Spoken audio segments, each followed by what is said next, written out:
Hər kəsə salamlar. Bugün sualım var rubrikasında 2 məktubumuzu təhlil edirəm. Gəlin başlayaq.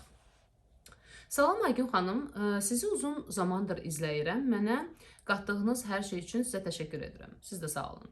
12 il əvvəl atamı qəflədən dünyasını dəyişib, sonrasında isə 3 il münasibətdə olduğum adam tərəfindən tərk olundum. Və o vaxtdan bəri bir də həyatımda heç kim olmadı. Bu yaxın zamanlarda fərqinə vardım. İtirməkdən elə qorxmuşam ki, bir daha sevməməyi seçmişəm. Dərindən bağ olmasa, dərindən incinmərəm düşünmüşəm. Bir psixoloq bu mövzu ilə bağlı mənə dedi ki, sən özünü günahkar hiss edirsən və özünü cəzalandırırsan. Mən bununla hardasa razıyam və dedi ki, bunların hamısının kökündə özünü sevməmək dayanır. Mən təəccübləndim çünki hər zaman nə istədiyimi bilən, istəmədiyimi bildirən, yox deyə bilən birisi olmuşam. Sualım budur ki, bir insan özünü sevməyi necə öyrənə bilər, necə olur ki, həqiqi özünü sevmək? Son iki sualınıza cavab verməyəcəm çünki yəni bu barədə bəlkə bir 2-3 saatlıq webinar keçirdə bilərəm, amma yəni qısa sual-cavab burada edə bilməyəcəm.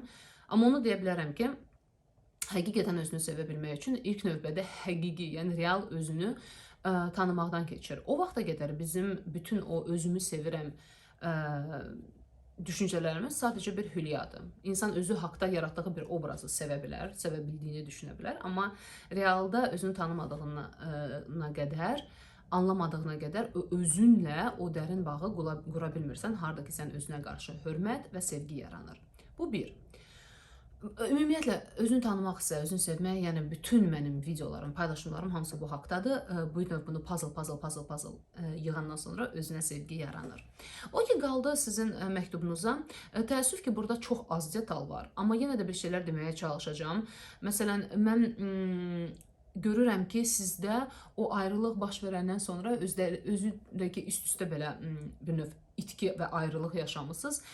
Sanki o içinizdəki o duyğular belə toplanıb qalıb və həzm olunmayıb, açılmayıb. Bilirsiniz necə? Bir münasibət, yəni atanızın getməsi heç olmasa adam deyir ki, okey, təbii də Allahın işinə qarışmarsan kimi bir misaldır. Kədərvi bir təri yaşayırsan, barışırsan bundan. Amma münasibət pozulanda, özəlliklə tərk ediləndə bu tam başqa cürə incidir insanı. Və bir müddət əlbəttə ki, o çox yaralı bir yerə kimi toxunmaq belə olmur və mən anlayıram sizi.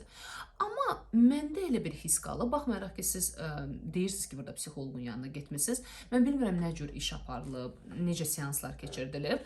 Ona görə bilmirəm, yəni sizin dediyinizlə informasiya çox azdır, günahkar hissi nə barədə gedir. Amma mən bir şeyi çox net görürəm ki, siz elə bir ki, bir müddət sonra yəqin ki, o belə deyək, çimadanı, münasibətiniz olan o 3 illik çimadanı açıb və analiz etməyə çalışmamısınız. Biz bunu etməyəndə, başa düşməndə həqiqətən münasibətimizin içində nə baş verib və bizim payımıza nə düşür? Biz həqiqətən həyatdan qorxacaq bir pozisiyaya düşürük. Çünki elə bir ki, insan anlayanda ki, okey, bu münasibətin içində bunlar baş verirdi. Oğlanın payı buydu, mənim payım buydu. Biz birlikdəydik buna görə, ayrıldıq buna görə. Hətta analiz edib çox qəşəng də anlamaq olur ki, bu insan niyə məni tərk etdi?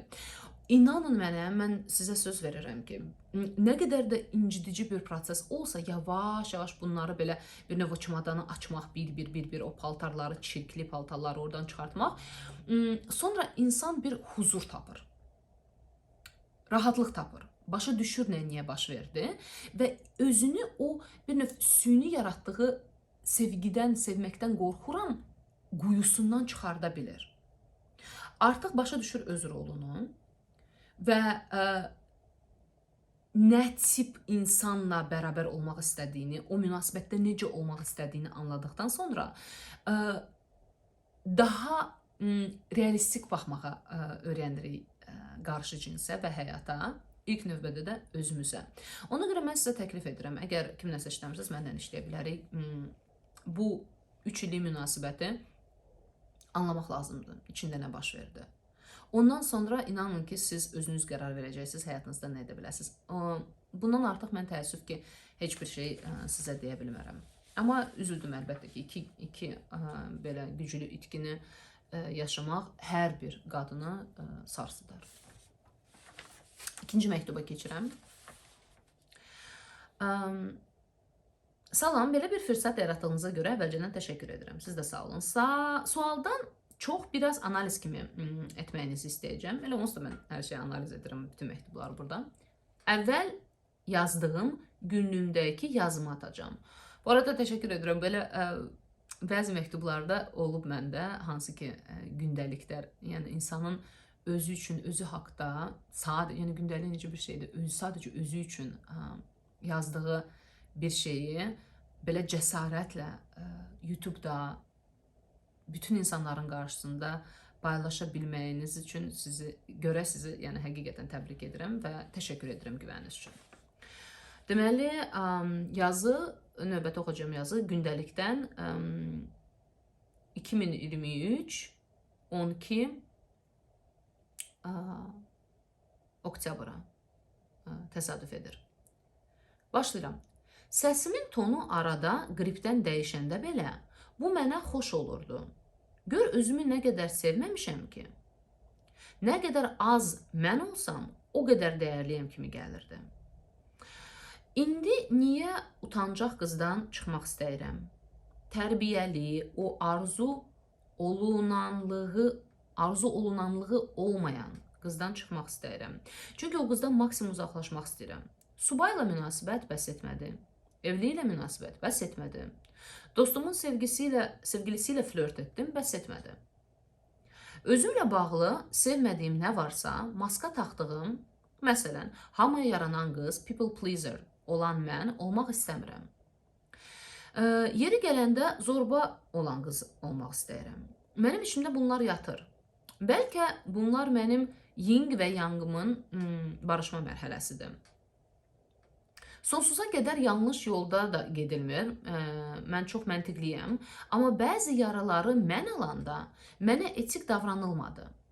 İndi pis olmaq mənim həyatla aramda saziş imzalamağımdır. Mənə edildi, mən sustum. Mənə mükafat verən olmadı. İndi də mən edim, siz susun. Ay, çox maraqlı məktubdur. Bilirsiniz, oxuduqca, ilk dəfə oxuyanda siz məktubu anladım ki, nə dərəcədə biz fərqində olmuruq, necə biz bütün daxili proseslərimizi başqalarına və həyata keçirdirik.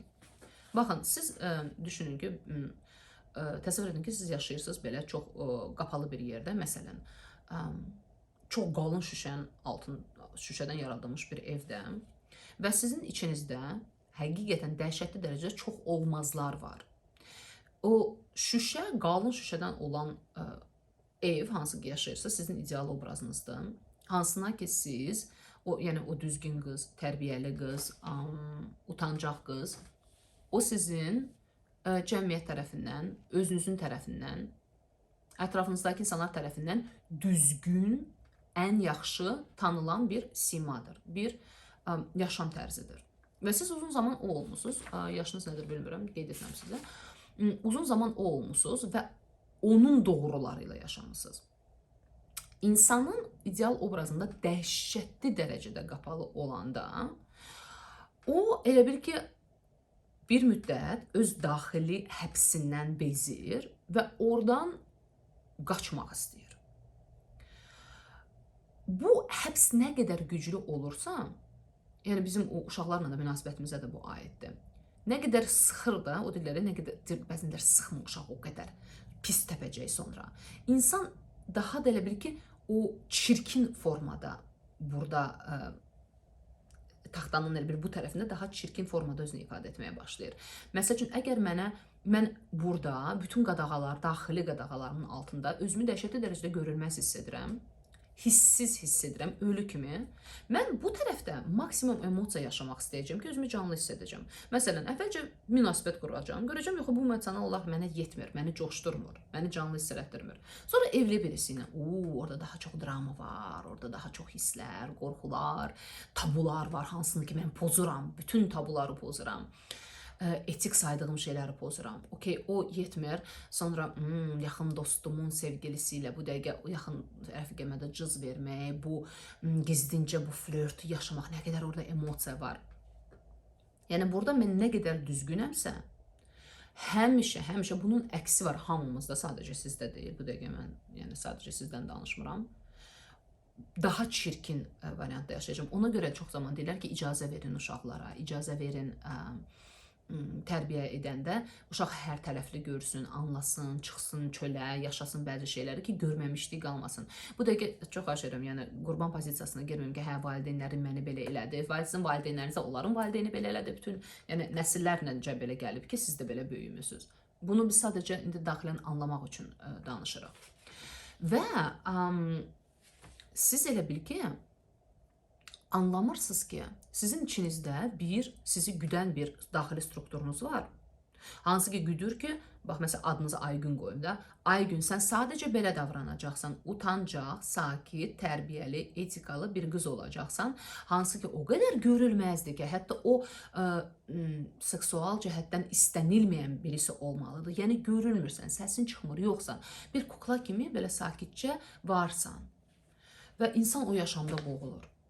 Özünü cansız hiss edir və mütləq bir növ özündən gizlin, o obrazına boykot edərək qaçmaq istəyir. Yəni sizin bu, o deyir sizə ki, mənə edildi, mən sustum və indi mənim pis olmağım həyata qarşı saziş imzalamağımdır. Yox, bu həyatla deyil. Siz, insan belə hərəkətlər eləndə bir yerlərdə anlayır ki, yanlış eləyir. Dostuna qarşı, başqa qadınlara qarşı məsələn, özünü günahkar hiss edir və günahkar hiss etməmək üçün özünü haqlı qəzəbə salmağa çalışır ki, həyat mənə belə elədi, insanlar mənə belə elədi, heç kim mənə qarşı olunan haqsızlıqları görmədi, mənə kömək eləmədi, mən niyə görməliyim? Görürsünüz, özümüzə haqlı qəzəbə salsam, haqlı qəzəb mənə sanki icazə verir. O hamımızın içindəki olan canavarın belə ağzından ona morniki bir növ çıxartmağa və demək, gəvərə, istədiyini elə. Bizim hamımızda o istək var, istədiyimiz kimi yaşamaq. Və onsuz da həyatda yaxşı ki, qayda, qanun, nə bilim, polis, belə cəzalar falan var, yoxsa çox insan canavarını tuta bilməz. Yəni, etika deyilən, mənəvi dəyərlər deyilən şeylər olmasa, insanlar əsla özünü ya da Allahdan qorxu tuta bilmir o canavarı. Və o bir növ, siz günahkarsınız, siz məni belə elədiniz, sizə görə belə oldu deyib, biz özümüzə o canavarı boş buraxmaq, istədiyimizi etmək üçün icazə verməyə sanki bəhanə və səbəb tapırıq. Bunu anlamaq çox vacibdir, çünki nəticədə yenə də siz incinirsiniz. Günahkarları başqalarında axtarmayan, bu sizi qurban pozisiyasında saxlayır. Anlayın ki, bütün proseslər sizin daxilinizdə baş verir.